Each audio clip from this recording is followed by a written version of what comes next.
So the Iranian protests have been going on for quite some time now.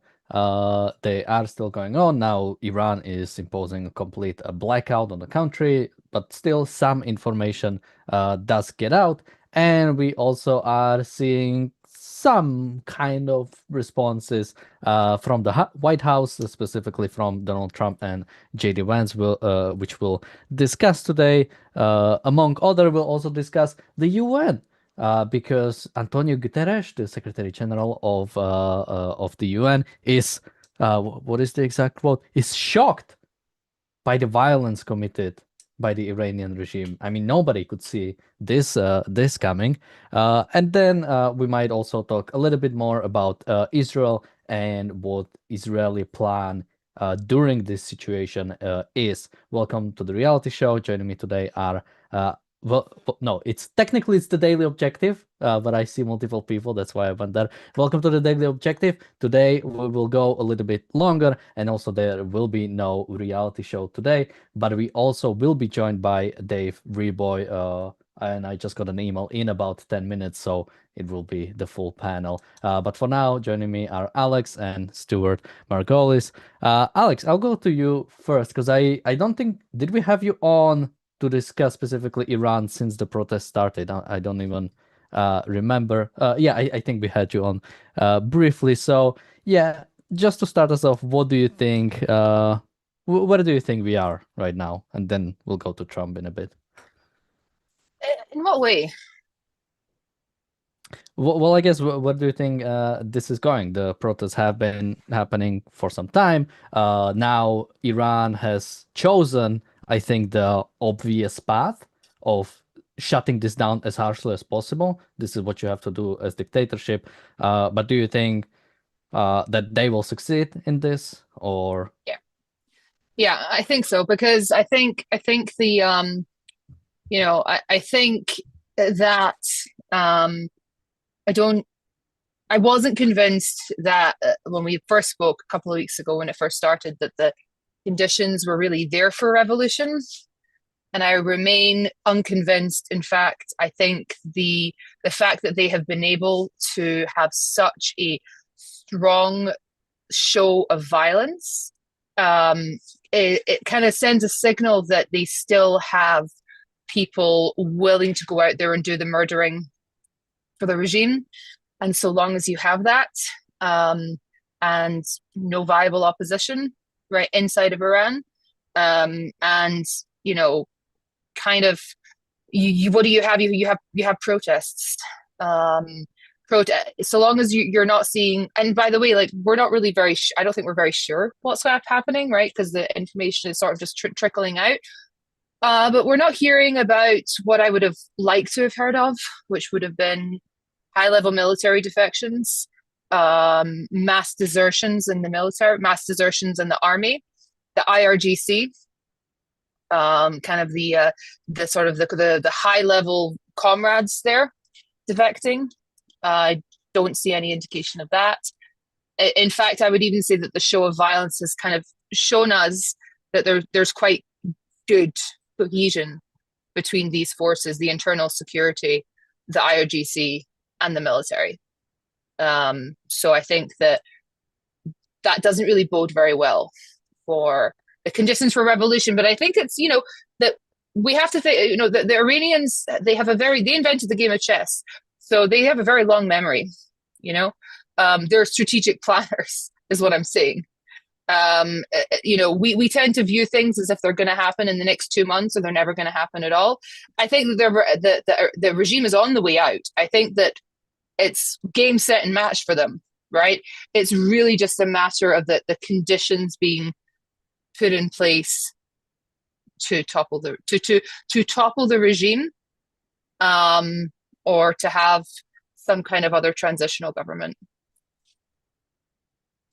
I mean, Stuart, we did an episode. I think it was me, you, Marco, and Richard. We did an episode about what's really going on in Iran, and yeah, there is a question of, and I think even I said on the episode, and I've been saying that from the start that I didn't understand why Iran is not like extremely violent with the protests, basically just shutting them down. Because at least from my recollection of history, whenever a totalitarian state, especially with the the communist dictatorships in the Eastern Europe, once they refuse to basically shut down the protests, once they allow them to go on, that was basically falling off the regime, and that it either was it sort of was the kind of like seeing the writing on the wall and saying, okay, we'll just go with this. Although there's two separate things that I think might be happening.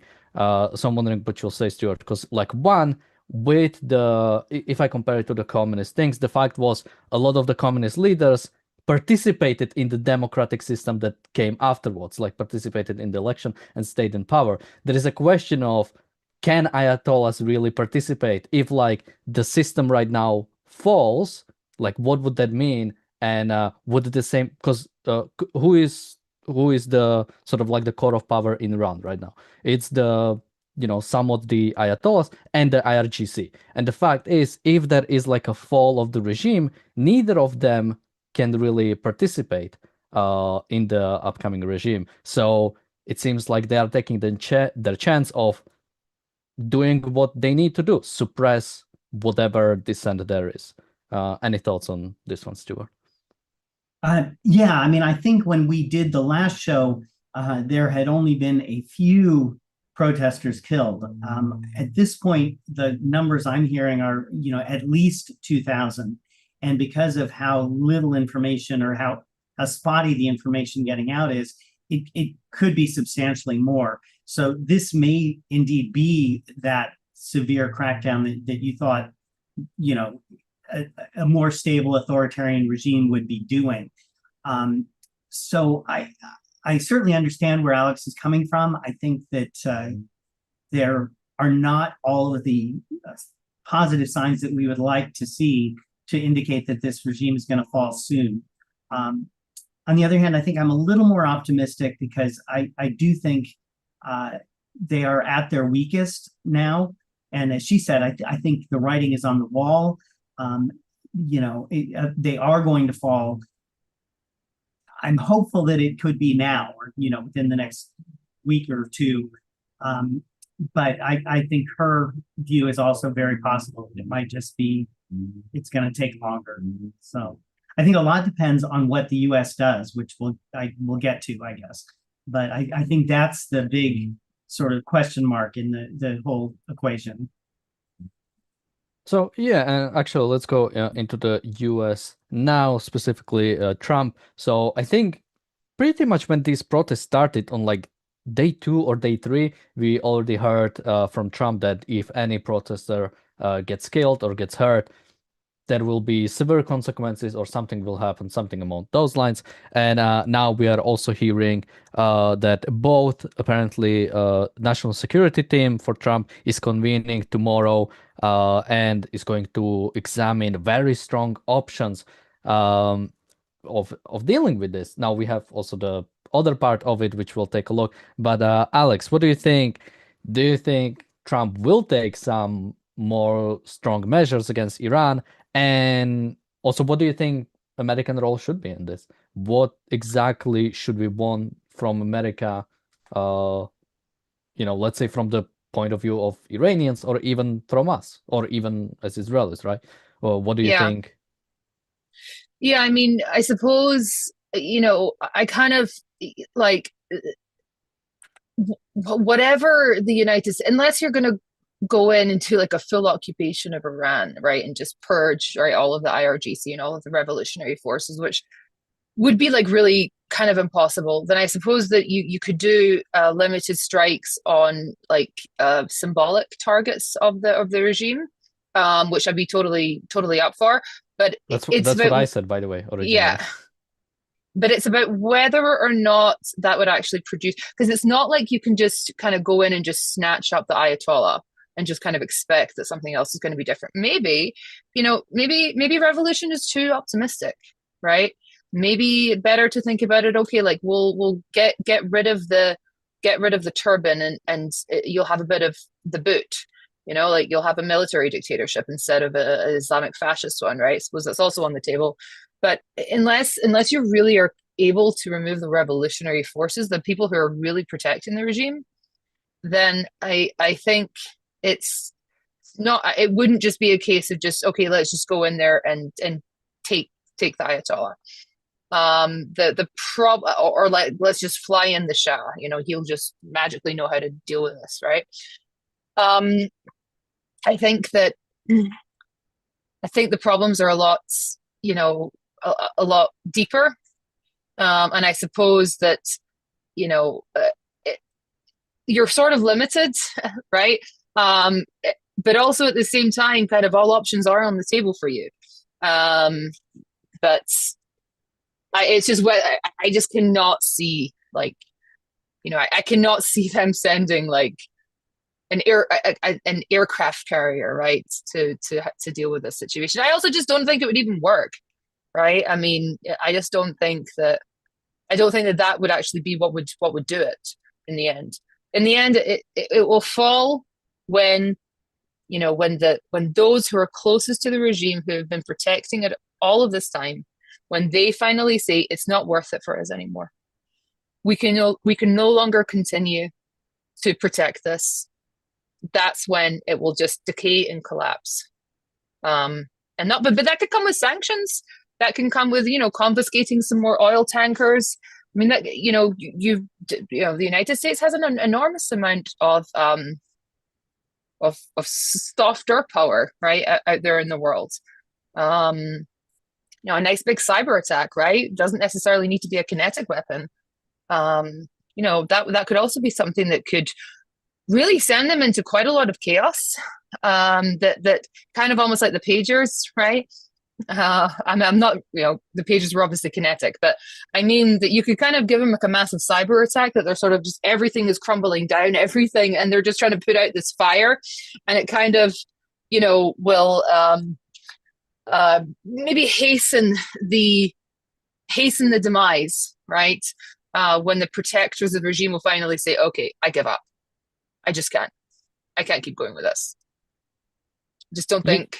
I just don't think I see it yet, you know. But I want to see it. Like, don't get me wrong. I want the revolution to happen tonight. Let's like, seriously. There's no, you know, my trepidation is not from a lack of enthusiasm.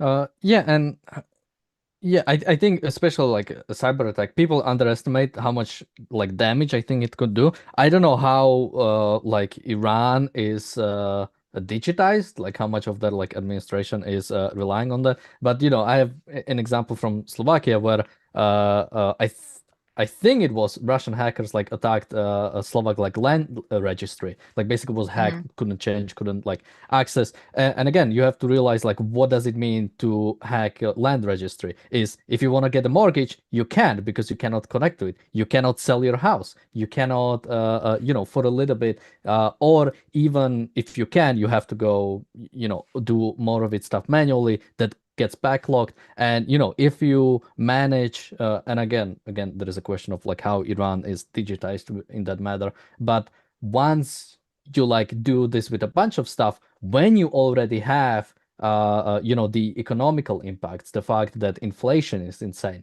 the fact that currency is losing value, all of that can stack up. And you know, the situation isn't exactly isn't the same as in Syria, but what happened in Syria, right? It wasn't that the opposition like won some great battles. It was they just didn't have anybody to fight anymore. It was just they just rolled through Damascus with pretty much no resistance. I even think about a cyber attack really on the oil infrastructure. You know, that could be something that could take it offline indefinitely. And then they would say, okay, listen, there's no money in this. You know, confiscate some of their cryptocurrency that they have. You know, various places in the UK. I think they just tracked like, you know, several billion. You know, I'm sure that people are tracking that. Maybe confiscate all of that. You could do a lot of damage just with just with non-kinetic options. But you know, a bomb goes kind of makes a big bang, makes a big splash. People tend to think that that's a bigger thing. Cyber attack is actually much bigger. You know, cyber attack can be like a nuclear bomb. To be honest, yeah. Yeah, I mean, Stuart, as an, the one American here, what do you think of American sort of support for this protest so far, even when it comes to, let's say, just a moral support? And what would you want the government to actually be involved, specifically with the protesters in Iran? Um, I would say the overall support is fairly underwhelming when you realize that the Palestinian cause gets student protests out on the street, and this incredible wave of outrage. Meanwhile, literally thousands of Iranians are being killed fighting for actual freedom as opposed to what the Palestinians are fighting for. And the response, I haven't seen any protests on campuses. I haven't seen any kind of mass outrage. So that's disappointing, and I think an indication of where America is in a lot of ways. As far as what the government should be doing, I think a correct foreign policy should always be focused on America's self-interest. So what might be the best thing for the Iranian people is not necessarily what's the best thing for American people, and that our foreign policy should be focused on what's best for America. That said, I do think that it is absolutely in America's self-interest to get rid of this regime, and get rid of is the key thing. And unfortunately, a lot of people are like, oh, Trump's been great on this. He bombed the sites. Trump has been, I mean, marginally better than some presidents in the past, but his statements of, oh, I think we're ready, or the regime is ready to negotiate. We should not be trying to negotiate with this regime. Our message should be, this regime is illegitimate. It has been illegitimate since 1979. It has to go, and we support a new, free Iran.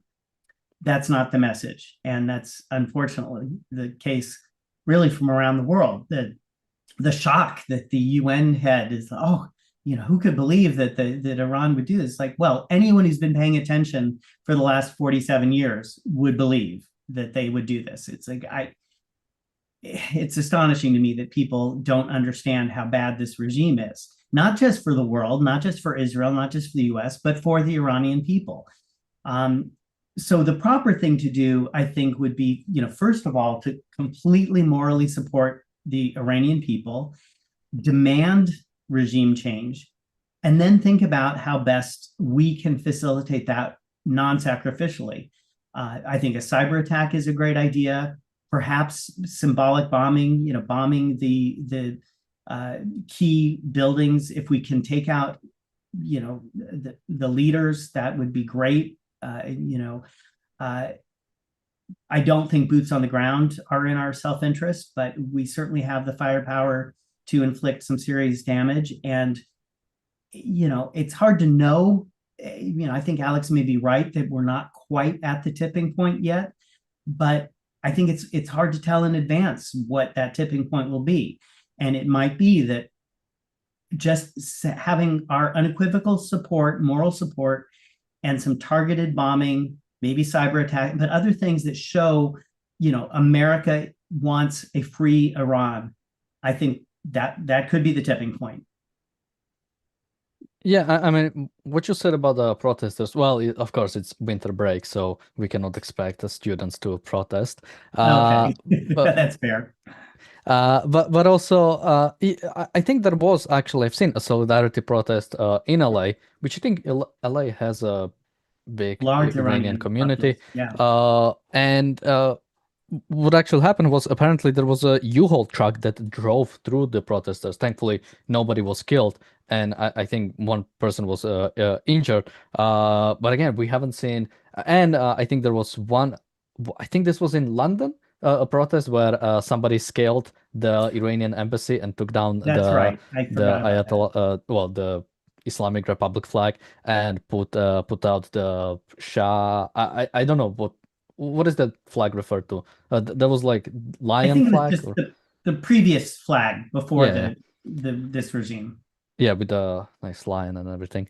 Hmm. So yeah, that was again great to see. But it's somewhat sporadic, especially, yeah, as Stuart said, if we even compare it to like pro-Palestinian protests like 2 weeks ago, this is like nothing compared to, and yeah, that's disappointing.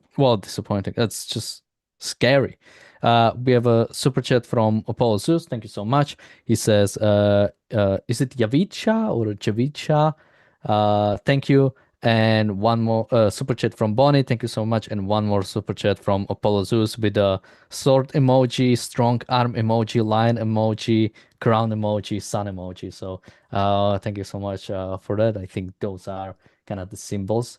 Um, and actually, so we can go to one more thing from Trump, and that's specifically the deal. Talking about the deal, making the nuclear deal. This is something that he has been in the, I'm not sure if necessarily in the talks, but in people's mind, since the US strike on Iran during the, I'm not sure if during or right after, yeah, I guess like during the 12-day war, yeah, America used the B-2 bombers to strike Iranian nuclear sites, which was great to see. Unfortunately, afterwards, even despite the fact that, and I don't know if people forgot it, Iran attacked American like military site afterwards. Nobody was hurt, and apparently they let them know ahead of time. But still, it was an attack on American base. So they did that, and the response was, well, maybe we can get some sort of a deal through. Although now we are actually joined by David Riboy. It's great to see him. Just letting people know he's not late.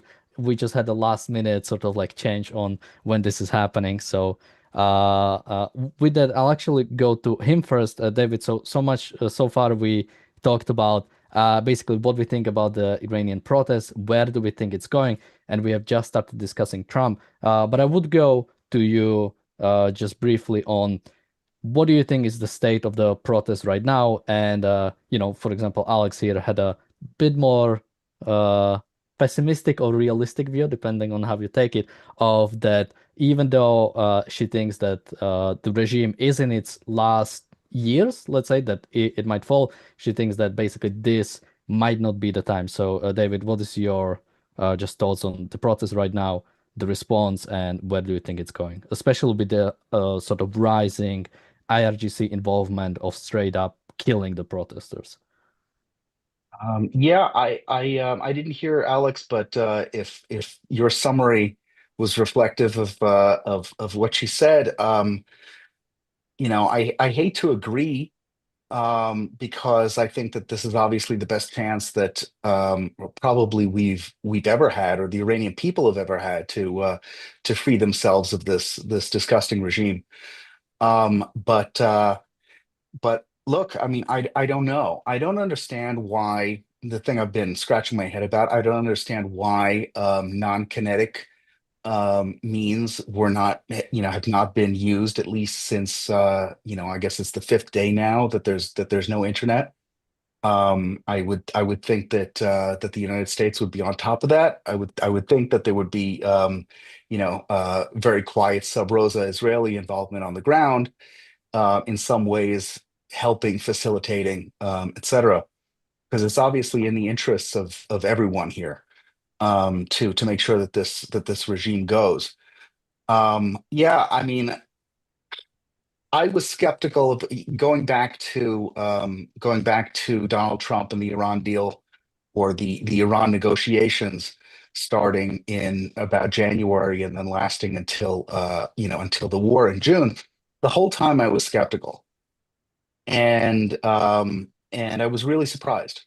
I knew that there was a lot of. I mean, I knew because I was following it. I was very close to the debate internally inside the administration about what to do with Iran, what our options are. There were people who, senior people at the in the administration, who were telling me, scratching their heads, saying, "I don't know if this is even possible." As far as doing what the Israelis ended up doing in June, even like a month prior to that. So it remains to be seen. I've been pleasantly surprised with Donald Trump before. I think at this point he knows that once he made a threat, once he made a promise, he really has to keep it. I don't know what the options, realistically, I don't know what the options are for the United States militarily. What they're planning here. But it does strike me as a little bit. I'm not entirely sure how you can go and intervene just in a kind of pinprick way, the way that Trump likes, and still get the desired result.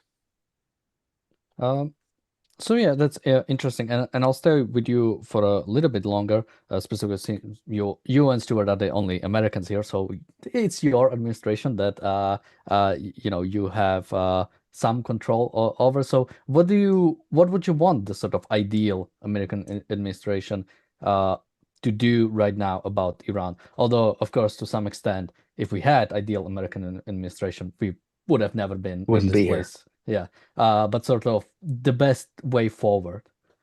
Right. Well, look, I don't know. Wouldn't venture to say what military options I would put on the table because I don't really even know the scope of what they have. I know for sure that several days ago I would have been hitting them with every possible non-kinetic, or hitting the regime with every possible non-kinetic means. By now I would have figured out how they're jamming Starlink, for example, and targeting that infrastructure because the people who are working in kind of counterintelligence cyber command in Iran are real people. I mean, I say this all the time, and it seems like Israel is the only country that really gets this. At the end of the day, there is always a real person somewhere sitting behind a desk or behind a terminal that can be gotten to. And there's some technology, you can't figure out how to get through it, but there's certainly that person certainly has a mailing address, the person who's responsible for it. So I would immediately target those people. I think that the US has probably 100th the intelligence that Israel has inside Iran right now. So I would hope that there's some collaborative effort going on. Um, but I mean, we shall see. I know that there are folks in the DoD and folks in the White House who are urging Donald Trump to do nothing. But we'll see. I have my doubts. I have my doubts that he'll do nothing. I think he'll do something, but if he behaves the way he did in June, it's basically going to be, once the Israelis have done 99%, he's going to put the topping on the tree, and take credit for the whole thing, which frankly, like, I don't care as long as the job gets done. Yeah, and well, something I would say, this stream is actually brought to you, everybody, by Starlink, since I'm actually hooked up to Starlink, and I actually have one more spare one. So if any Iranians wanna contact ARCUK, maybe we can like get you that somehow to get more people connected to the internet. Although, as they've said, they even with that they are still having problems. Well, with that, I actually want to go into sort of like the other half of Trump, which is specifically talking about the deal. Let's listen to this one. They want to engage diplomatically with you? They do. They called They called you? Is it still Yesterday. an option? Is it still an option? Iran called to negotiate. Yesterday. Yesterday, the leaders of Iran called. They want to negotiate. I think they're tired of being beat up by the United States. Can you share any details on that call? Iran wants to negotiate. Yes, Negotiate what? we may meet with them. I mean, a meeting is being set up, but we may have to act because of what's happening before the meeting. Right. But a meeting is being set up. Iran called. They want to negotiate. Thank you very much. Oh, so here we have Trump saying that Iran wants to negotiate. Now, this has been something that I think, as sort of Dave even alluded to, has been happening since the American strike on Iran. There have been, like, Trump has been saying that maybe there is some sort of a deal, maybe we will figure out something. But I want to go maybe to you, Stuart, first. I mean, why is that even really being brought up, the idea to, because what even would be negotiated here besides alleviating some problems from Iran? Because I cannot think of anything else, because it could be negotiations that would unfreeze some of the Iranian funds that are frozen, which would definitely alleviate pressure on Iran. Or I mean, I cannot think of anything good that could come out of it. Especially, what is even America? What would even America get out of negotiation? I, you got me. I mean, I don't think we have anything to gain by negotiating. And in general, as Ayn Rand pointed out, when you compromise with evil, evil wins. So, if we do negotiate something, it's not going to end up being to America's benefit. This regime is evil. But Trump doesn't think in those terms. He, frankly, I don't think cares about whether the regime is evil. It's whether or not the regime can benefit him, not even America, but him personally, is often his primary concern. And he likes making deals. He's the deal maker. So if he makes a deal and it redounds to his benefit, and the Iranian people stay oppressed, I don't think he cares. So somebody in the chat says oil, which I would think Venezuela is already enough. I like how much I really cannot see, and even that, right? That would most likely require the unfreezing of the Iranian funds, which is exactly what I think, rightfully so. Both, I think, even Trump and Republicans criticize Biden for that he let some of the unfrozen. How many billions? Like, it was several billions, right? That went technically with frozen funds, it is like Iranian money. But come on, we can take it. We should have taken the Russian frozen funds a long time ago. But I guess the international law that we have to follow. Somebody interestingly said that the real use of Iran is to keep Israel in check, and that Trump agrees with this policy. I don't think it's really that either. But Alex, what do you make of Trump's talking about deal? And do Iranian Blame. Why want would to you do deal? that? It doesn't make any sense to me. I mean, like, you're in such a position of power, like even from the position of you're the deal maker. You're supposed to be the big deal maker. Like, why would you make a deal with like someone who's like 5 million stations like down below you? You know what I mean? Like, what on earth do they have to offer you? It only serves, let's imagine they had something that maybe could be of benefit, right, to the United States. Yeah, but like what they're going to demand from you in return is going to be worth significantly more. Well, I mean, maybe negotiate a plane ticket out of there. Maybe negotiate surrender. Maybe negotiate a quiet departure. Okay, I could handle that, right? If it was a case of the regime surrendering, okay, and this horrible, evil, treacherous regime will have to see out the rest of its days in Moscow. Wouldn't feel great, but yeah, okay, tolerable. If you get a real regime change and not regime change, if you have a revolution, right? If you have, a new future for the country. Okay, right, but it's never going to be that. It's only going to be a situation that they will win and you will totally lose. But like, they're calling up and they're wanting to get back to the deal. Yeah, sure. Why wouldn't they? I mean, their whole plan, their whole plan is to try and run out the clock. They just want to say, okay, we're going to sit down and negotiate with you. Back off, right? We're in the middle of this great grand negotiation, and they'll keep you going forever.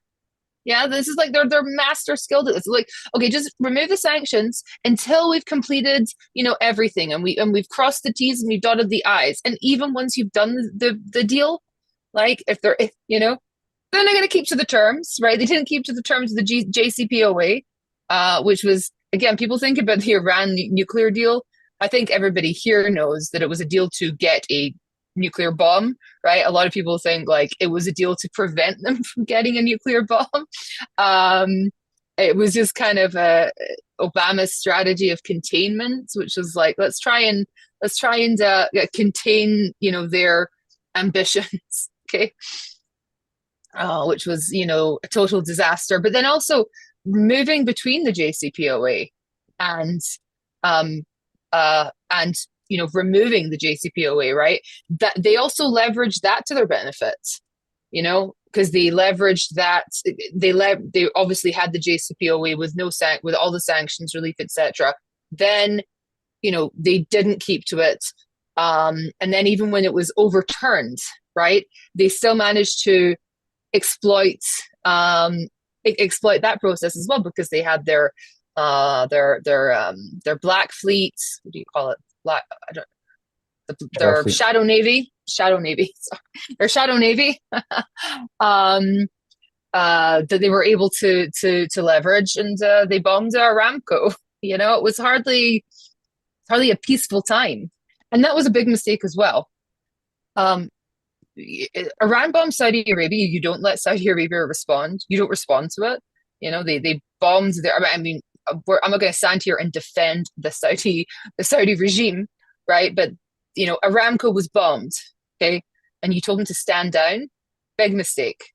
Big mistake. It was really, really terrible, I think. Yeah, I mean, going to you, Dave, I think somebody said, what was it exactly? Something like Trump wouldn't want to make a deal because it would be Obama 2.0. But again, I think that's just the wrong way to think about it. One, because, if Trump wants to do something, he can like do the same thing that already was, and nobody will really care. Like we had NAFTA, right? And then Trump like renegotiated, and we just had North American trade deal, right? It was basically the same thing. But I mean, going to this kind of deal, what do you think? Yeah, what do you think Trump's goal is? And does Iran really want to negotiate? And yeah, can such I a thing don't happen? think, look, I want to defend Donald Trump here. And I know that he's a unique guy who comes with a lot of baggage, but pro and con. But in this case, something that has been extant for many, many years and decades now is that very basically, um, Donald Trump is an old school boomer, and as such, he hates Iran and he likes Israel. That's really the extent of it. And when he I he always seems to come down on not on the small things. I think on the small things, he's able to get snowed by some of his people. But on the big things, the big existential things, you have Iran on one side, Israel on the other side. I think in general he knows where to go. I don't think he's serious in the least about sitting down to talk to the Iranians. Frankly, as it turned out, he wasn't serious in the least in May, in April and May and June, while they were talking.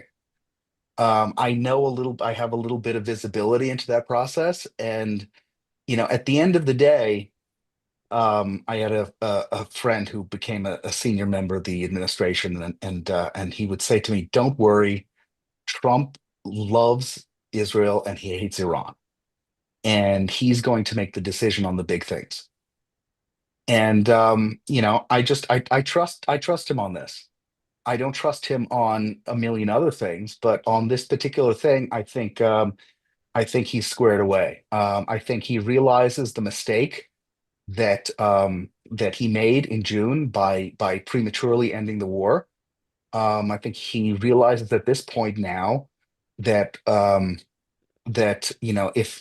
the regime isn't dealt with, it's just going to keep coming back and keep coming back, and he's going to have to go, and they're going to have to hit them again and again and again and again, and they're not going to stop. And so I think that I'm pretty confident that he's going to be kind of on the side of the good and the right in this case. Frankly, I also think that after seeing what Israel has been able to accomplish from, I guess, starting with the killing of Hania in Tehran, to Hezbollah, to the pagers, to to the 12-day war, etc. I think Donald Trump, that had an amazingly positive effect on Donald Trump in the way he sees the US military and its capabilities. I think, I'm pretty sure, let's say, that he turned to his people at the DoD and said, why can't we do this stuff? Why do we have to go in, and why do we have to um, uh, always go in with a massive footprint, and sort of not do these, super cool high tech missions like the Israelis do. And I think that that had an effect on him. So, I mean, we saw something like that with Maduro. I think we've, no doubt we've seen things like that nobody talks about happening, throughout the Middle East in smaller ways. And I think we're going to see something like that in Iran. He's definitely going to do some stuff that people aren't expecting, and it's to the good, because we no longer need to go and put 100,000 boots on the ground basically anywhere anymore, in order to achieve our military objectives. And it's a losing game. And I think he sees that as a way out of, or as a way of walking the line between not committing massive military, massive, endless military resources and adventurism on one hand, and on the other hand, doing what needs to be done.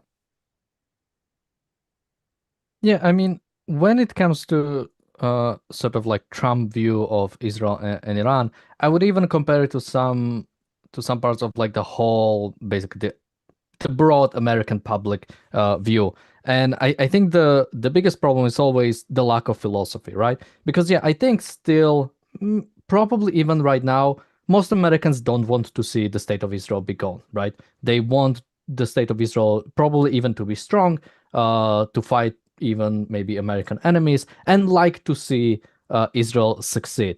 The worst part is that people cannot connect with what that actually means, right? You have, pick somebody random, Emmanuel Macron saying that Israel has a right to self-defense. But nobody actually agrees with what Israel needs to do in order to do so. And I guess this is something that I would be, in a sense, scared of from Trump as well. Like, yeah, I probably wouldn't even fight on that he thinks Israel is better and Iran is bad, but does he have an understanding like what it actually means? Or you talked about like people in an administration, right?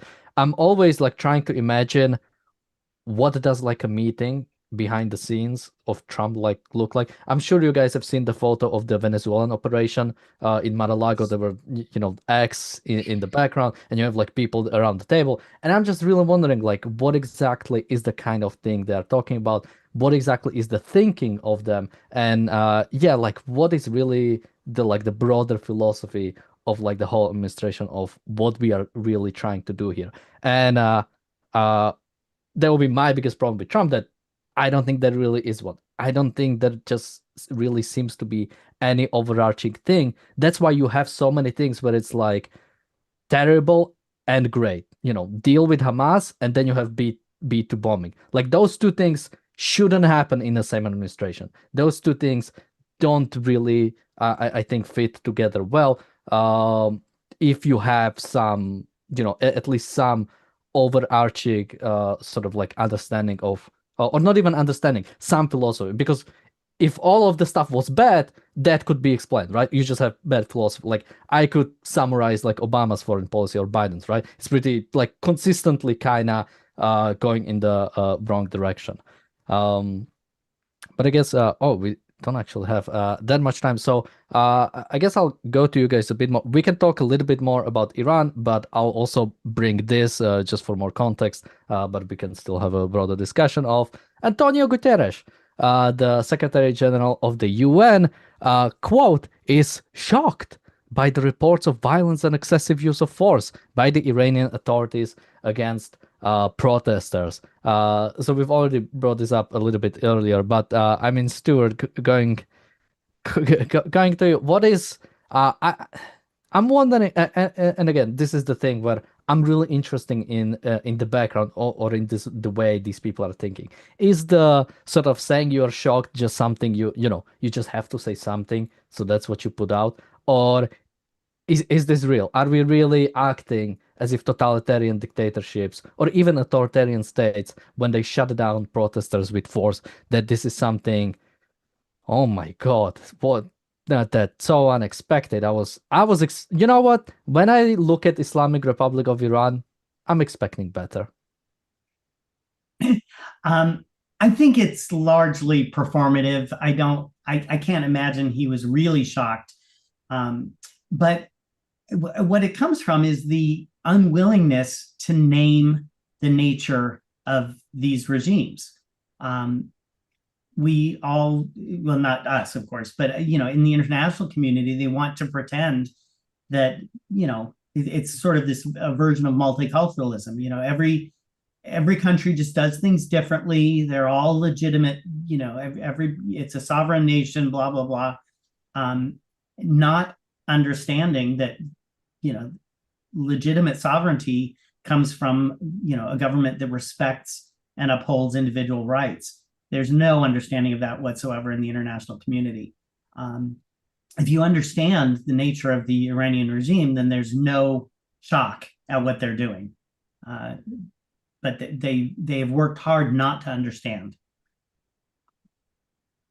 Yeah, I mean, something I think that is happening, and again, to quote something from Ayn Rand, right? The fact that contradictions don't exist. And when you encounter contradiction, you have to check your premises, which I don't think Antonio Guterres does that often, because you have the UN that has to square the contradiction of we stand for human rights, we stand for international law, but also any dictatorship that it wants is a member, and you can have a seat at the Human Rights Council. Iran and North Korea have the same vote as Switzerland and I don't know, Ireland or the UK. Well, the UK has a bit more since it's a permanent member at the UN Security Council. But again, every country in the EU and every country in Arabic League basically have the same kind of vote in the UN, and that is the contradiction that you cannot.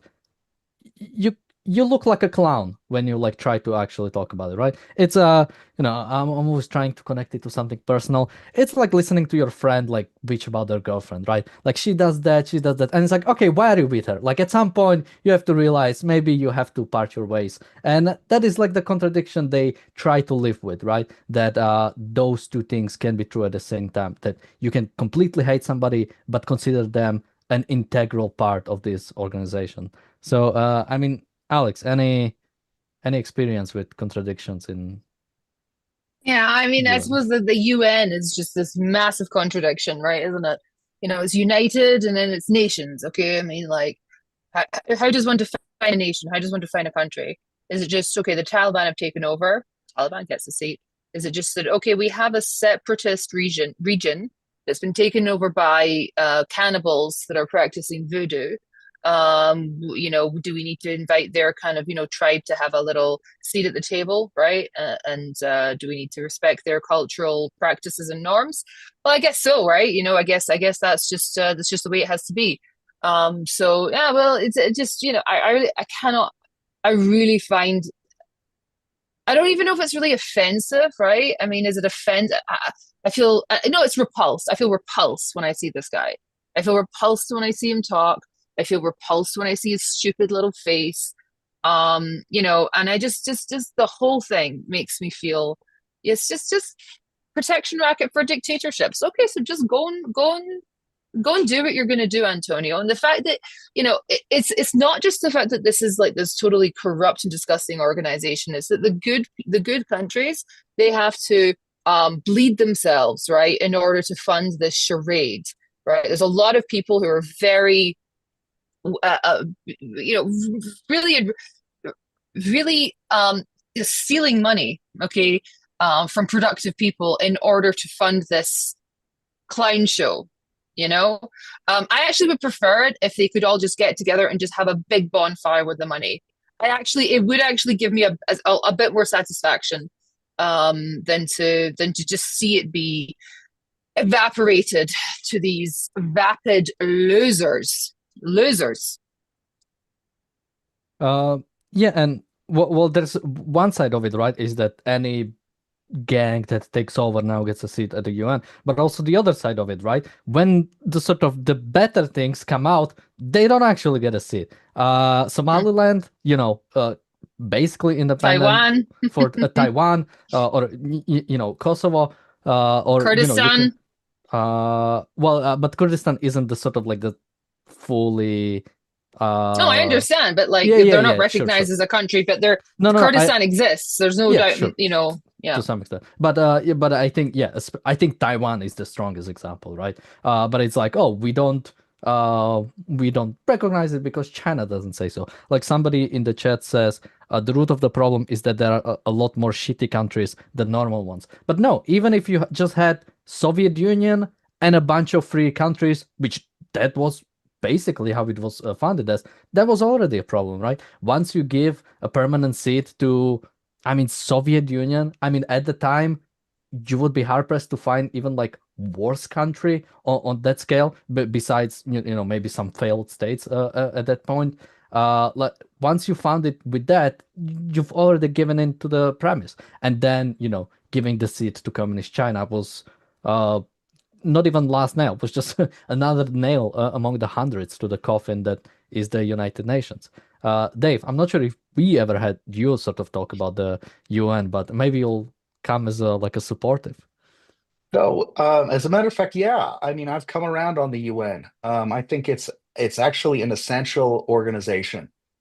For the simple reason that it organizes all kinds of nonsense, and criminal insanity, and it puts it all together like the New York Times every day for Americans to look at it and hold it rightly in contempt. I think the UN is basically a punchline and a joke in the United States. Obviously Democrats will disagree, but even when I was a kid, you used to have wide-eyed leftist do-gooder types who used to think that the UN was great, and it's scandal after scandal. By this point, I don't think anyone really really thinks that it's anything. But it does serve the purpose of pulling together all of this crazy nonsense for the American people to gawk at. And yeah, if you took a vote on whether or not to eject the UN out of Manhattan, I think it would definitely pass. But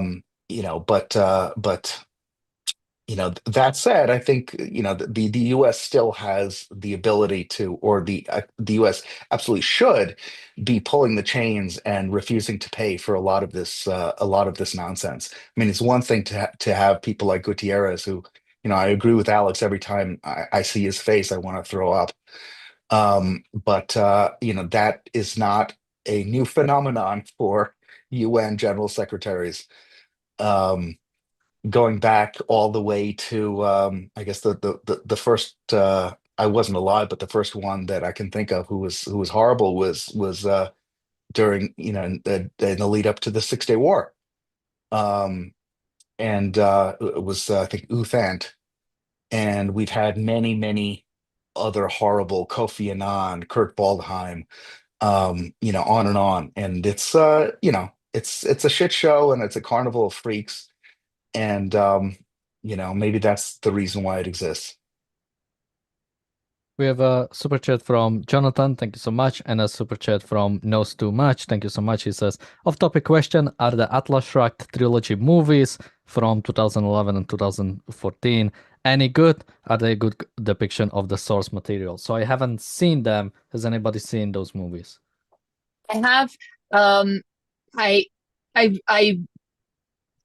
don't want to say anything too negative, but I actually would.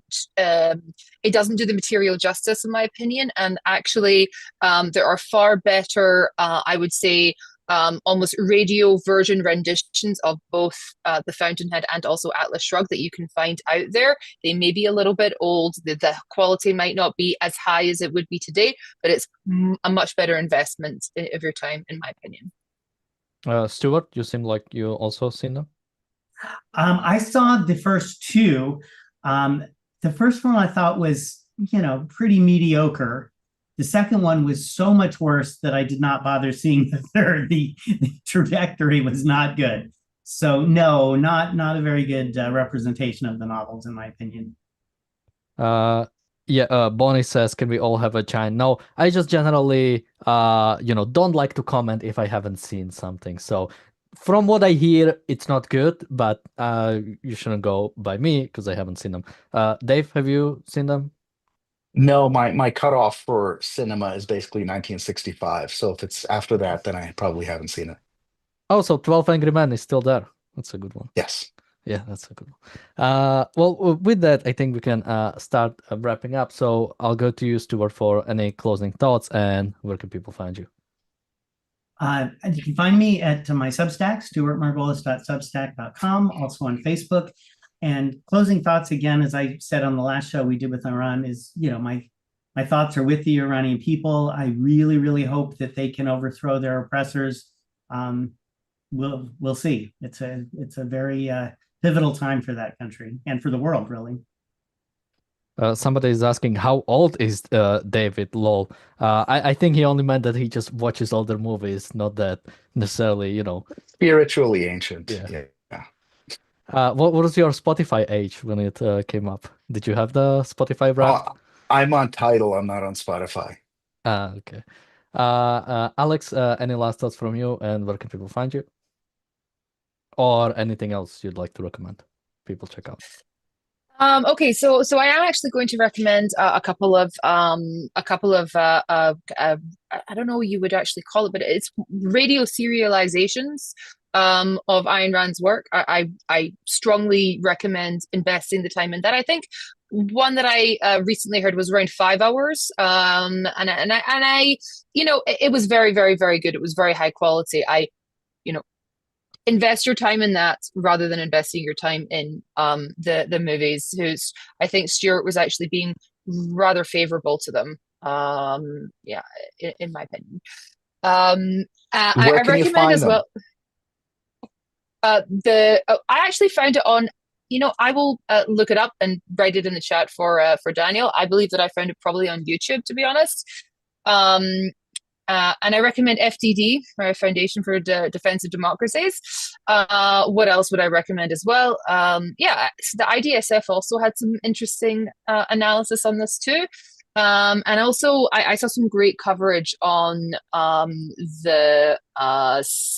I think it was the Study of War podcast, as well as Generation Jihad, which is also part of FDD as well. But I recommend all of these ones. They're pretty good. For the Iranian coverage, not for the Ayn Rand coverage. Yeah, sadly the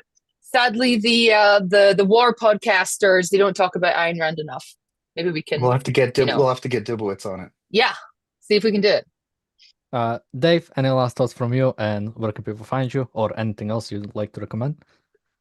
Sure. You can find me on Twitter at Dave Raboy. And also on Substack at Dave Raboy, and I write at Late Republic Nonsense. I get what to recommend. I read an amazingly written piece in The Atlantic today. I Was Kidnapped by Idiots. The story of a Russian Israeli academic who was held hostage by by a militia inside, an Iran-backed militia inside Iraq for I think 2 years or 3 years. And it's really beautifully written. It's very interesting. It should become a screenplay immediately. So that's what I have to recommend. And obviously my thoughts and hopes are with the people of Iran and with the United States and with Israel as always, in the hopes that this regime can come to a swift end. And you can also find me on my YouTube channel, Damn Dan, as well as check out the Cultural Review, a new ARCUK channel where we talk about movies. We just did a one on Pluribus, and we should be releasing another one this Wednesday, which you should be able to see on the channel scheduled soon. So make sure to check out that. All of the links of everybody are going to be in the description. You can find them there. Thank you guys for joining me today. Thank you everybody for watching, and we'll see you tomorrow with another episode of the Daily Objective and the reality show. Until then, bye bye.